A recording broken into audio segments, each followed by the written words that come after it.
So, welcome everybody. I'm Professor Mimi Eisenstadt, the Provost of the Rothberg International School. I would like to welcome all of you today for a very special event. Today's event is part of a course offered in the Non-Profit Management and Leadership Master Program at our school. I would like to ask Tina Zarai, the Director of the Division of Graduate Studies, to come and say a few words about the program.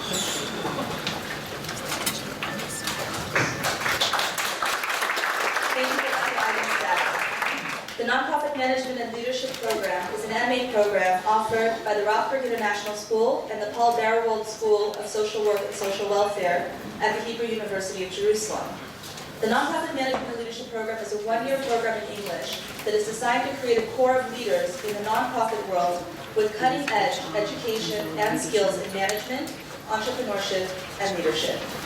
Topics covered in the program include organization theory, planning, budgeting, fundraising, volunteer and boards management, social entrepreneurship, and others. The program emphasizes education through hands-on learning. The instructors are seasoned experts in their field, and students acquire experience through internships in nonprofit organizations and supervised projects. Graduates from the program hold key positions around the world in the nonprofit sector, in academia, public service, and the business sector.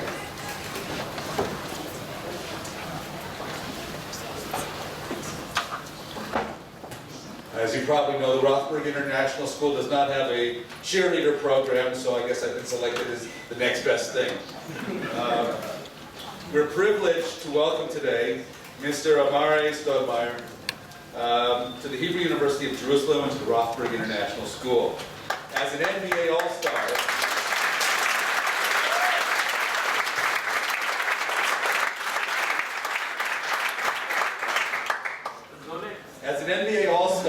Amar'e needs no introduction, and if I were to enumerate all of his awards and records, we'd have to go into overtime. So I'm going to restrict my comments to today's topic, social responsibility.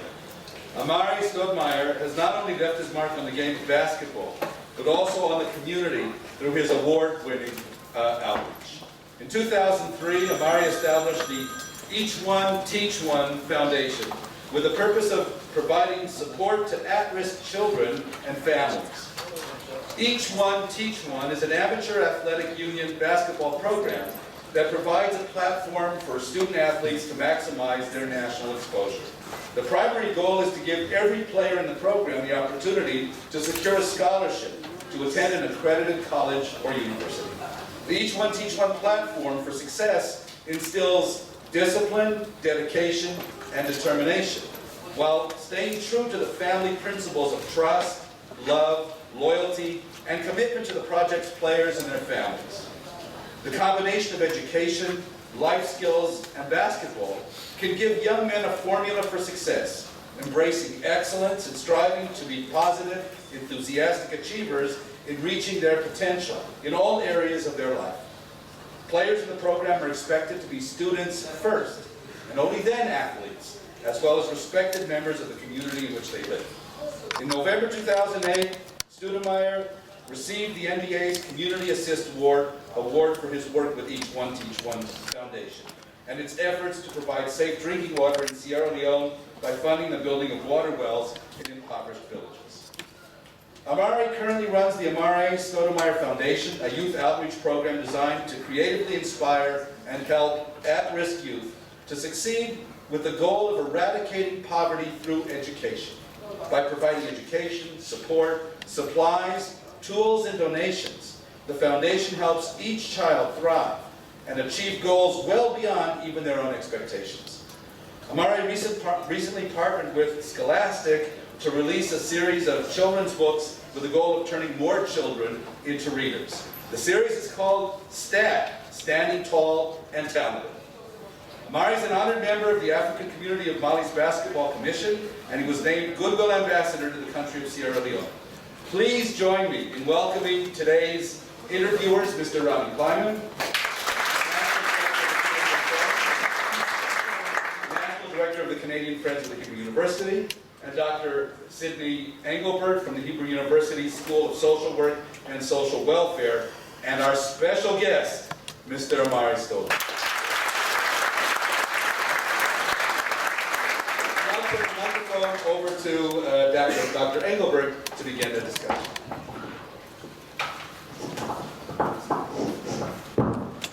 As everybody can see, we are adopting the actor studio format.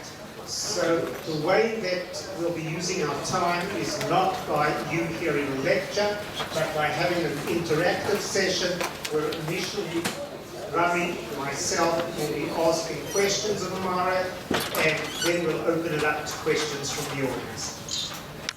Over the past 2 days, we've been running, Rami and myself, an intensive course on fundraising. And we've looked at fundraising from many, many different aspects. However, as the 17th century English poet John Donne wrote, no man is an island. No man is an island entire of itself. Every man is a piece of the continent, a part of the main. If a clod be washed away by the sea, Europe is the less, as well as if a promontory were, as well as if a manner of thy friends or of thine own were. Any man's death diminishes me, because I am involved in mankind, and therefore never send to know for whom the bell tolls. It tolls for thee. We are all interconnected, we are all mutually responsible. And in order to understand better the nature of social responsibility, we'd like to have this conversation with Amar'e. So we'd like to open and ask you, Amar'e, first of all, what does the term social responsibility mean for you? I think social responsibility is it gives you a platform where you can now communicate amongst so many different nations with social media, as far as Instagram or Twitter or the internet. It allows you to study at a rapid rate. It gives you the opportunity to become more intelligent with your craft and whatever you're trying to perfect. It allows you to make friends around the world. I think that's something that's very important to be able to experience different cultures. So the responsibility of social media is for us to take advantage of it. We've been blessed to live in this day and age where we're able to have the social media and being able to reach out to different people of different nations across the world. So why not enjoy it and take advantage of it and learn as much as you can and speed up the study process at the same time. Well, it's great to hear that, and we know that not everybody is doing it, not everybody is taking advantage of it. There is something very unique that's take a man or a person, and there is a call for action from inside. We'd like to find out what is your source of motivation to be active and to actually do social responsibility. Well, I mean, just from my charity efforts alone allows me to become more active socially. Because with the Amar'e Stoudemire Foundation, our goal is to cure poverty through education. We feel like the smarter you are, the better your chances are of graduating from poverty. And so that's basically what the foundation has been built upon. And so from that standpoint, your social media or social responsibility allow you to have more of a charity effort. And I think that's the whole essence of what we're here to do is become, is charity and being able to give and teach and learn and uplift one another. So you're interested in eradicating poverty through education.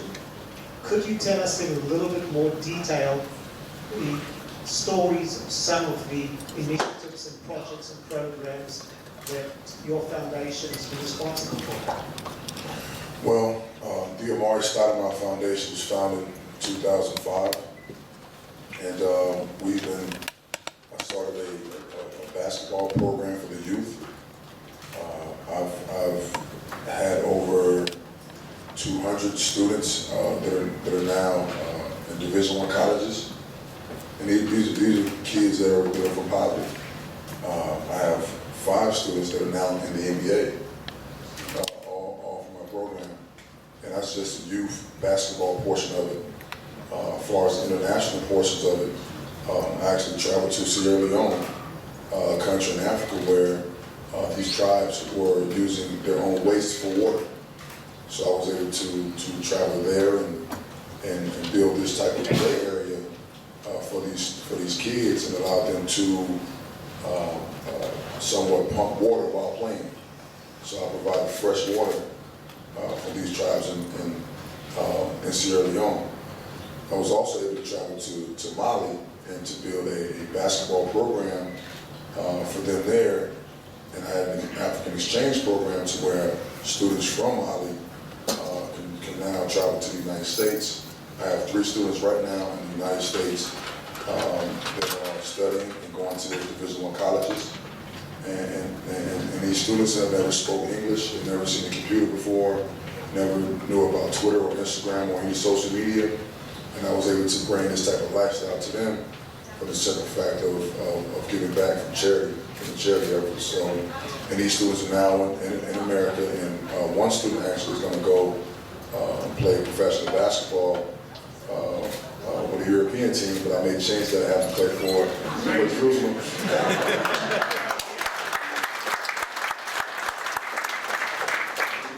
You started the foundation relatively in a very young age, and there is already a couple of years into the project, and I'm sure you have a great vision ahead. But so far, when you look at the work you did, you feel that you accomplished your missions, you accomplished the vision that you had, and also I'd like you to share one personal story, for example, from the many examples you just mentioned, of how it's impacted a person's life and what it did to you. Well, for me, I was drafted to the NBA at the age of 18. So I was fairly young. I mean, 18 years old, playing for the NBA was a very young age. And so I was able to establish my foundation at the age of 21. So I had a charity mindset at a very, very young age.